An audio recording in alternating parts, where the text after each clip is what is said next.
Assalamualaikum warahmatullahi wabarakatuh. Selamat pagi Pak Gilang dan teman-teman. Di sini kami dari kelompok 6 ingin mempresentasikan atau menjelaskan mengenai tugas yang diberikan yaitu tentang pendugaan parameter. Di sini kelompok 6 sendiri terdiri dari saya sendiri, Fatimah Zahra, kemudian ada Narito Wahyu Prasetyo, Ariadna Kesuma Azhara, Gila Chandrika Perwitasari, Neta Azkia, dan Fitria Anisawati. Nah, kalau kita misalnya melakukan penelitian nih, kita akan meneliti suatu objek yang disebut dengan populasi. Jadi populasi itu adalah sesuatu yang kita amati dan ingin kita ketahui karakteristiknya. Nah, hasil ukuran dari karakteristik populasi itu kita kenal dengan istilah yang namanya parameter. Parameter. Dan parameter ini bisa aja dalam bentuk rata-rata yang kita sebut dengan min dan disimbolkan dengan mu ya, atau juga bisa aja dalam bentuk standar deviasi yang disimbolkan dengan sigma dan seterusnya. Yaitu kita tadi kenal dengan yang namanya parameter. Nah, dalam melakukan penelitian, kalau populasinya banyak, tentu saja kita tidak bisa teliti seluruh populasinya, karena akan membutuhkan biaya, waktu, dan juga tenaga yang banyak atau besar gitu ya. Sehingga dibutuhkanlah yang namanya sampel.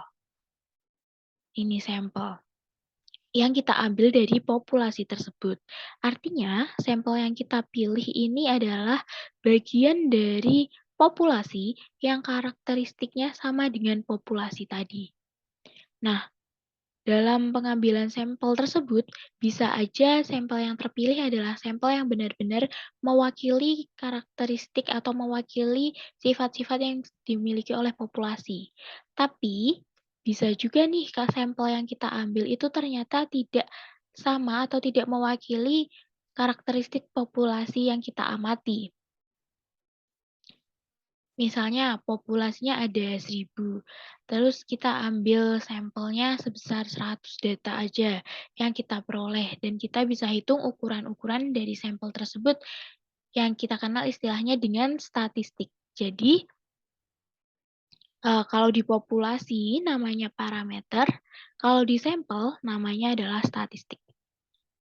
Nah, kalau di statistik ini misalnya kalau statistik di sampel ini misalnya adalah kita menghitung rata-ratanya, itu disimbolkan dengan X bar, sedangkan di populasi kita simbol dia dengan mu. Lalu kalau misalnya mau menghitung standar deviasi tadi untuk sampel, kita simbol dia dengan S, sedangkan kalau di populasi kita simbol dengan sigma. Jadi X bar itu adalah nilai dari statistik sampel yang diketahui untuk menduga parameter mu. Lalu S itu adalah ukuran standar deviasi atau statistik dari sampel yang kita gunakan untuk menduga sigma atau standar deviasi dari populasi. Tuh. Nah, sifat penduga yang baik itu ada 3. Yang pertama adalah penduga tak bias, di mana estimasi theta bar sama dengan nilai theta. Kemudian yang kedua, penduga yang efisien atau variansi yang paling kecil. Dan yang ketiga, ada penduga yang konsisten. Bila sampel yang diambil makin besar, maka nilai theta bar akan semakin mendekati theta. Nah, maksudnya untuk yang nomor 1 penduga tak bias itu sebuah penduga dikatakan tak bias kalau rata-rata dari seluruh kemungkinan sampel akan sama dengan nilai parameter dari populasi yang diduga. Jadi nilai rata-rata dengan nilai aslinya itu tidak melenceng gitu. Kemudian yang kedua, penduga yang efisien itu maksudnya adalah jika penduga memiliki varians atau standar deviasi yang lebih kecil dibandingkan dengan penduga lainnya, itu dikatakan dengan penduga yang efisien. Jika terdapat 2 penduga yang tak bias, di mana varians atau standar deviasi dari penduga satu lebih kecil dibandingkan dengan standar deviasi penduga kedua, maka penduga satu relatif lebih efisien dibandingkan dengan penduga kedua. Kemudian yang ketiga, penduganya itu harus yang konsisten. Misalnya misalnya apabila nilai theta cenderung mendekati parameter. Untuk N yang semakin besar mendekati tak hingga. Jadi ukuran sampel yang besar cenderung memberikan penduga titik yang lebih baik dibandingkan ukuran sampel kecil. Ya ini misalnya aja kalau misalnya kita dapat atau mengambil data dengan jumlah yang banyak, itu kemungkinan akan memiliki nilai akurasi yang lebih tinggi daripada kalau misalnya kita mengambil data yang jumlahnya lebih kecil. Misalnya ya, kita meneliti atau mengambil data tinggi badan mahasiswa Fakultas Pertanian. Itu akan lebih tingkat tingkat uh, kebenarannya itu akan mungkin lebih tinggi ketika kita mengambil dari semua mahasiswa dibandingkan dari salah satu departemen saja. Jadi, bila sampel yang diambil makin besar, maka nilai theta bar akan semakin mendekati nilai theta gitu. Kemudian selanjutnya, jadi pendugaan parameter itu nanti ada dua, yaitu pendugaan titik dan juga pendugaan interval. Yang pertama ada pendugaan titik, di mana nilai parameter theta dari populasi hanya diduga memakai satu nilai statistik theta bar dari sampel yang diambil.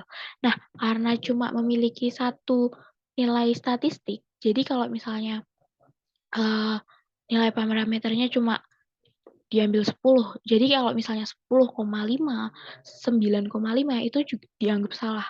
Makanya kelemahan dari pendugaan titik ini tidak ada derajat kepercayaan dari pendugaan titik yang diperoleh dari sampel. Mungkin untuk lebih jelasnya akan disampaikan mengenai pendugaan interval.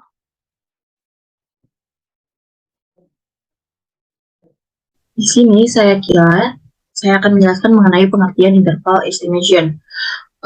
Interval estimation ini dapat berupa nilai jangkauan dan memberikan variasi pertimbangan dalam statistik sampel dari sampel ke sampel. Kemudian berdasarkan observasi dari satu sampel dan memberikan informasi mengenai kedekatan parameter populasi yang tidak diketahui. Kemudian dapat dikondisikan dalam level confidence dan tidak pernah 100% percaya.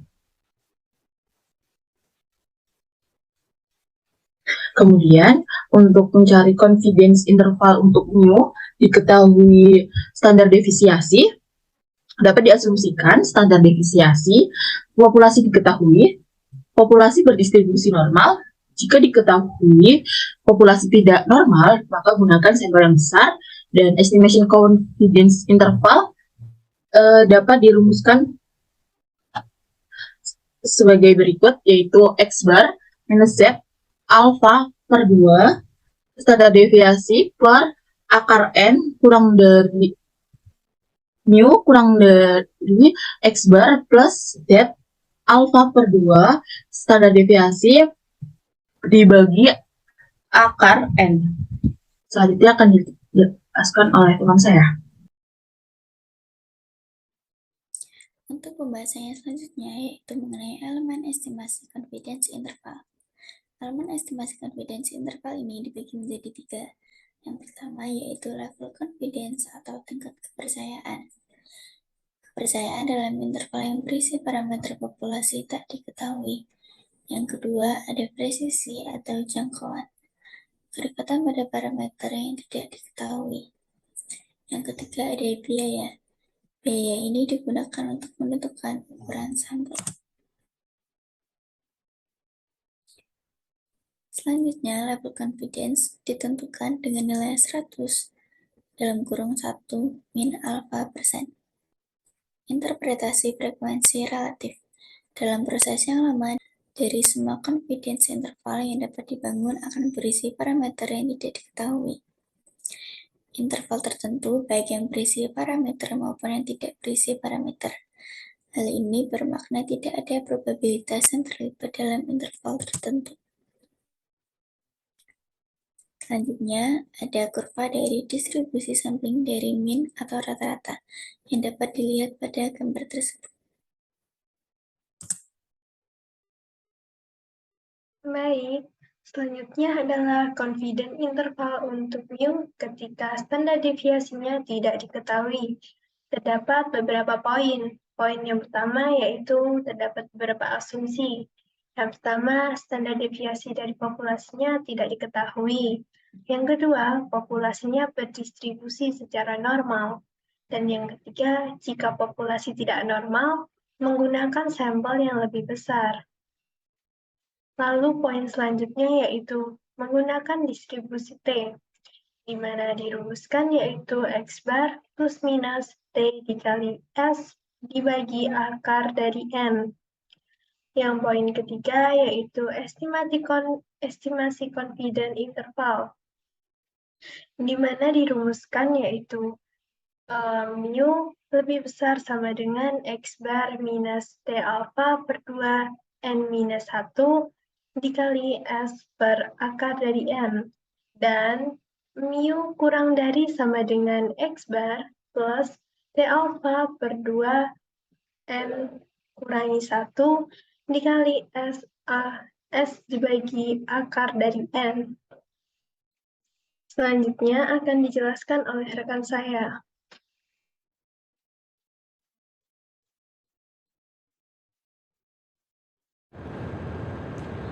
Yang selanjutnya adalah faktor yang mempengaruhi besar interval.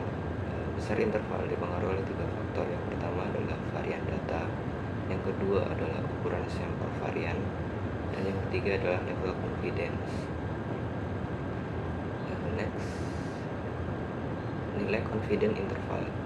Nilai confidence interval dibagi menjadi 4. Yang pertama adalah confidence interval 99%, di mana Z kurang lebih 2,575. Yang kedua adalah confidence interval 95%, di mana Z kurang lebih 1,96. Yang ketiga adalah confidence interval 90%, di mana Z kurang lebih 1,645. Yang keempat adalah confidence interval 80%, di mana Z kurang lebih 1,28. Nilai confidence interval ini dengan margin error Z varian per akar dari N atau populasi. Yang selanjutnya adalah hubungan standar deviasi populasi dan confidence. Di sini ada dua kondisi, yaitu jika standar deviasi diketahui dan jika standar deviasi tidak diketahui. Jika standar deviasi dari populasi diketahui atau N lebih dari sama dengan 30, maka digunakan tabel distribusi normal untuk membentuk confidence dari rata-rata populasi. Yang kedua adalah jika standar deviasi dari populasi tidak diketahui atau N kurang dari sama dengan 30, maka digunakan tabel distribusi T untuk membentuk confidence dari rata-rata populasi.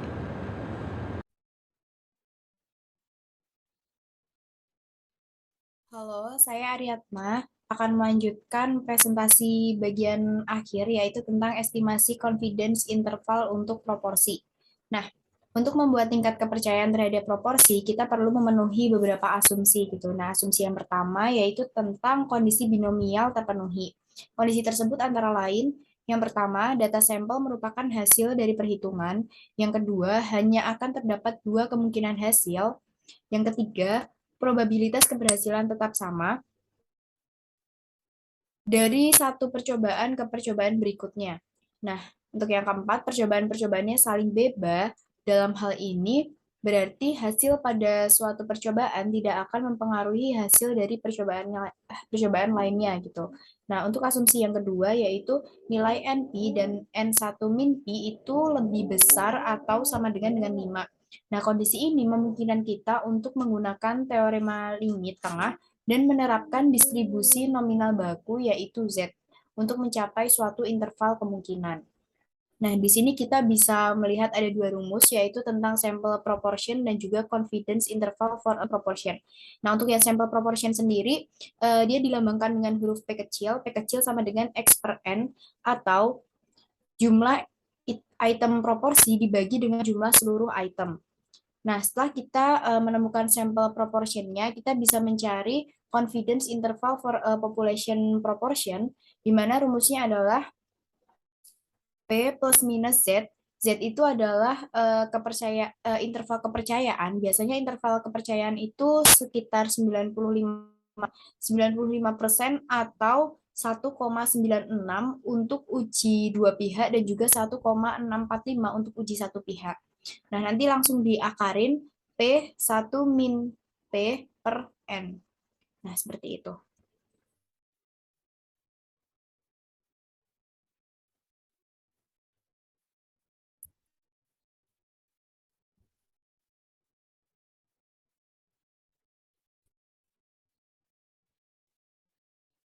Oke, mungkin sekian presentasi dari kelompok kami. Apabila terdapat kesalahan, mohon dimaafkan. Sekian, wassalamualaikum warahmatullahi wabarakatuh.